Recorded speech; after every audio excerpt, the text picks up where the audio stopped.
আসসালামু আলাইকুম। হ্যালো প্রিয় শিক্ষার্থী, তো তোমরা যারা ডিগ্রি প্রথম বর্ষে রয়েছো, আজকের এই ভিডিওটি তোমাদের জন্য। আমাদের আজকের টপিক হিসাব বিজ্ঞান প্রথম পত্র। তো যাদের এই টপিকটি রয়েছে প্রথম থেকে শেষ পর্যন্ত দেখতে থাকো।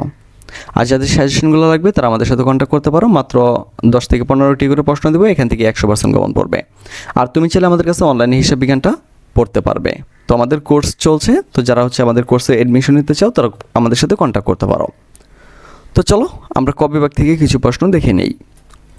আমাদের প্রথম প্রশ্ন, হিসাব কাকে বলে? উত্তরটা হচ্ছে লেনদেনগুলোকে চিহ্নিত করে সমজাতীয় লেনদেনগুলোকে নির্দিষ্ট ছকে তারিখের ক্রমানুসারে সংক্ষিপ্ত ও সুশৃঙ্খলভাবে লিপি। তো আমাদের ফেসবুক গ্রুপ হচ্ছে যেটা BD study apps by Abdullah, আর আমাদের ফেসবুক পেজ হচ্ছে যেটা বিডি স্টাডি অ্যাপস। তো তুমি চাইলে এগুলোতে অ্যাড হয়ে যেতে পারো। তো অ্যাড হলে আমাদের সম্পর্কে অনেক কিছু জানতে পারবা। ইতিবাচক প্রকাশ করাকে হিসাব বলে। হিসাব বিজ্ঞান কি? যে প্রক্রিয়ার মাধ্যমে ব্যবসায়িক লেনদেনসমূহ হিসাবের বইতে লিপিবদ্ধ, শ্রেণীবদ্ধ, সংক্ষিপ্তকরণ এবং নির্দিষ্ট সময়ান্তে আর্থিক ফলাফল ও আর্থিক অবস্থা নির্ণয় করা হয় তাকে হিসাব বিজ্ঞান বলা হয়। তারপর দেখো, হিসাব বিজ্ঞানের নীতিমালা কি? উত্তরটা হচ্ছে হিসাব প্রস্তুত ও উপস্থাপনের ক্ষেত্রে যে সমস্ত নিয়মকানুন, প্রথা ও নীতি সর্বজনীনভাবে গৃহীত ও ব্যবহৃত হয় সেগুলোকে তোমার হিসাব বিজ্ঞানের নীতিমালা বলে। এটাকে আবার তোমাকে বলতে পারে GAAP কি, একই জিনিস। এটা হচ্ছে জেনারেলি অ্যাকসেপ্টেড অ্যাকাউন্টিং প্রিন্সিপালস, এটাকে বলে হিসাব বিজ্ঞানের নীতিমালা। তোমাকে যদি বলে GAAP কি, উত্তরটা কিন্তু একই হবে। 4 নাম্বার, আধুনিক হিসাব বিজ্ঞানের 3টি সি কি? মনে রাখবা, আধুনিক হিসাব বিজ্ঞানের 3টি সি হলো কমপ্লায়েন্স বা সম্মতি, কনস্টেন্সি ধারাবাহিকতা এবং কম্পাএবিলিটি, যাই হোক তুলনাযোগ্যতা আর কি। তুমি আর সহজভাবে লিখতে পারো, একটা হচ্ছে সম্মতি, ধারাবাহিকতা, তুলনাযোগ্যতা। এরপর দেখো, হিসাব তত্ত্বের অভ্যন্তরীণ ব্যবহারকারী কারা? উত্তরটা হচ্ছে মালিকবৃন্দ, ব্যবস্থাপক, পরিচালকবৃন্দ, অভ্যন্তরীণ নিরীক্ষক এবং কর্মীবৃন্দ। হিসাব বিজ্ঞান তত্ত্বের বাহ্যিক ব্যবহারকারী কারা? উত্তরটা হচ্ছে পাওনাদার, বিনিয়োগকারী, সরকার, ব্যাংক ও আর্থিক প্রতিষ্ঠান, রাজস্ব বোর্ড ও সাধারণ জনগণ। এরপর দেখো, AAA প্রদত্ত হিসাব বিজ্ঞানের সংজ্ঞাটি লিখতে হবে। তাহলে এর পুনরূপগুলো করে দিই। আমেরিকান অ্যাকাউন্টিং অ্যাসোসিয়েশনের মতে হিসাব বিজ্ঞান হলো এমন একটি প্রক্রিয়া যার মাধ্যমে অর্থনৈতিক তথ্য চিহ্নিত, পরিমাপ ও যোগাযোগ করা হয়, যা তথ্য ব্যবহারকারীদের যুক্তিসঙ্গত বিচার ও সিদ্ধান্ত গ্রহণে সহায়তা করে। এরপর দেখো, ICAB এর পুনরূপ কি? উত্তরটা হচ্ছে ইনস্টিটিউট অফ ক্যারেকচার অ্যাকাউন্টস অফ বাংলাদেশ। IFR এর পুনরূপ লিখতে হবে।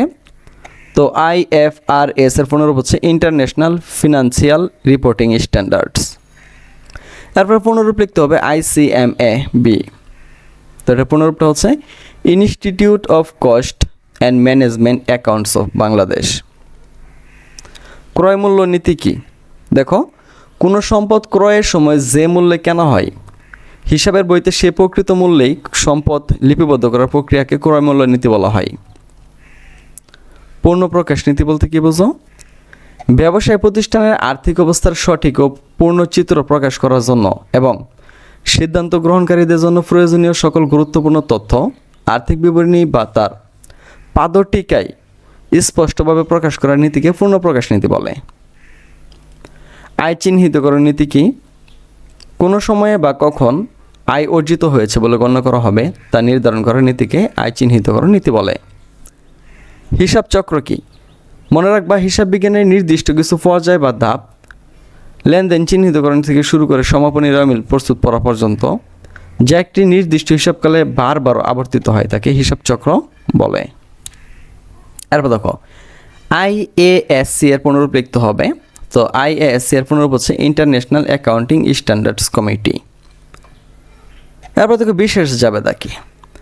যে সমস্ত জাবেদায় নির্দিষ্ট বা সমজাতীয় লেনদেনগুলো আলাদাভাবে লিপিবদ্ধ করা হয়, যেমন বিক্রয় জাবেদা, ক্রয় জাবেদা, তাকে বিশেষ জাবেদা বলে। এরপর দেখো, FASB এর পূর্ণ অর্থ কি বা পুনরূপ কি? তো এটা হচ্ছে financial accounting standards boards. Posting কি? জাবেদাভুক্ত লেনদেনগুলোকে নির্দিষ্ট নিয়ম অনুযায়ী খতিয়ানের স্ব হিসাবে স্থানান্তরিত করার প্রক্রিয়াকে পোস্টিং বা খতিয়ানায়ন বলা হয় আর কি। সহকারী খতিয়ান কি? প্রধান খতিয়ানের কোনো নিয়ন্ত্রক বা নিয়ন্ত্রণকারী হিসাবের বিস্তারিত বিবরণ বা উপহিসাবসমূহকে একত্রে সহকারী খতিয়ান বলে। মালিকানা সত্ত্ব কি? ব্যবসায় প্রতিষ্ঠানের মোট সম্পদের উপর মালিকের যে দাবি বা অধিকার থাকে তাকে মালিকানা সত্ত্ব বলে। পরিপূরক ভুল বলতে কী বোঝায়? একটি ভুলের প্রভাব অন্য একটি বা একাধিক ভুলের প্রভাবে সম্পূর্ণরূপে বাতিল বা সমন্বয় হয়ে গেলে তাকে পরিপূরক ভুল বলে। বকেয়া ভিত্তিক হিসাব পদ্ধতি বলতে কী বোঝায়? যে পদ্ধতিতে লেনদেন ঘটার সাথে সাথে নগদ প্রাপ্তি বা প্রদান নির্বিশেষে আয় অর্জিত হয়েছে বা খরচ সংগঠিত হয়েছে ধরে হিসাবের বইতে লিপিবদ্ধ করা হয় তাকে বকেয়া ভিত্তিক হিসাব পদ্ধতি বলে। এরপর দেখো সমন্বিত রেওয়া মিল কি? সমন্বয় দাখিলাগুলো হিসাবের বইতে অন্তর্ভুক্ত করার পর যে রমিল প্রস্তুত করা হয় তাকে সমন্বিত রমিল বলে। বিপরীত দাখিলা কি? নতুন হিসাবকালের শুরুতে পূর্বের হিসাবকালের বকেয়া বা অগ্রিম ব্যয় আয়ের সমন্বয় দাখিলা বাতিল করার জন্য যে উল্টো দাখিলা দেওয়া হয় তাকে বিপরীত দাখিলা বলে। সমাপনী রমিলের সংজ্ঞা দাও। সকল নামমাত্র হিসাব বা সামগ্রিক হিসাবগুলো বন্ধ করার পর স্থায়ী হিসাবগুলোর সম্পদ দায় ও মালিকানা সত্ত্ব উদ্ধৃত্ত নিয়ে হিসাবকালের শেষে যে রমিল প্রস্তুত করা হয় তাকে সমাপনী রমিল বলে। এরপর দেখো কার্যপত্র কি? হিসাবের খতিয়ান উদ্ধৃতগুলো থেকে আর্থিক বিবরণী প্রস্তুতের কাজকে সহজ ও নির্ভুল করার জন্য যে বহুঘর বিশিষ্ট অনানুষ্ঠানিক ওয়ার্কশিট প্রস্তুত করা হয় তাকে কার্যপত্র বলে। এরপর দেখো কার্যপত্র হিসাব চক্রের অংশ কিনা? অবশ্যই কার্যপত্র হিসাব চক্রের একটি ঐচ্ছিক ধাপ। সমন্বয় দাখিলা কি? হিসাবকাল শেষে বকেয়া খরচ, অগ্রিম আয়, অবচয় ইত্যাদি হিসাব অন্তর্ভুক্ত করে হিসাবের সঠিক ফলাফল ও আর্থিক অবস্থা প্রদর্শনের জন্য যে বিশেষ জাবেদা দেওয়া হয় বা দাখিলা দেওয়া হয় তাকে সমন্বয় দাখিলা বলা হয়। দেখো ফব শিপিং পয়েন্ট বলতে কী বোঝাও? Free on board shipping point হলো এমন এক শর্ত যেখানে পণ্য বিক্রেতা জাহাজ বা পরিবহনে তুলে দেওয়ার সাথে সাথেই পণ্যের মালিকানা ও ঝুঁকি ক্রেতার উপর বর্তায় এবং ক্রেতাকে পরিবহন খরচ বহন করতে হয়। তো এইভাবে ক বিভাগ, খ বিভাগ, গ বিভাগ এবং অঙ্কের উত্তর সহ আমাদের সাজেশনগুলো সাজানো গোছানো রয়েছে। তুমি চাইলে আমাদের সাথে কন্ট্যাক্ট করে এগুলো খুব সহজে নিয়ে নিতে পারো এবং তুমি চাইলে আমাদের কাছে অনলাইন হিসাব বিজ্ঞানটাও কোর্সটা করে ফেলতে পারো। তো আশা করি বিষয়টি তোমাদেরকে বোঝাতে পেরেছে। তো আজ এখান থেকে বিদায় নিচ্ছি। কথা হচ্ছে আবার একটি নতুন ভিডিওতে। সে পর্যন্ত সকলে ভালো থাকো, সুস্থ থাকো এবং আমাদের সাথে থাকো।